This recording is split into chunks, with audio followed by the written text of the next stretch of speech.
What's new in food? What's new in festive foods? Well, today we're here at Hampton Social in Burr Ridge, just around the corner from our office, to talk about something really interesting for your holiday party. Grey Goose, one of our favorites, has come out with a 2019 holiday meal kit that feeds 8.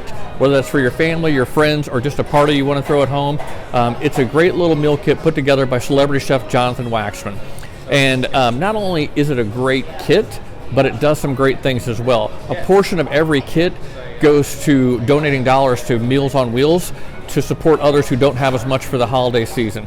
So if you're looking for a great meal, some great recipes featuring Grey Goose, and a fantastic way to celebrate the holidays, then I suggest you go on to greygoose.com, check these guys out, order the meal kit, because this is definitely festive and what's new in food. So here's a cheers to you and your holidays.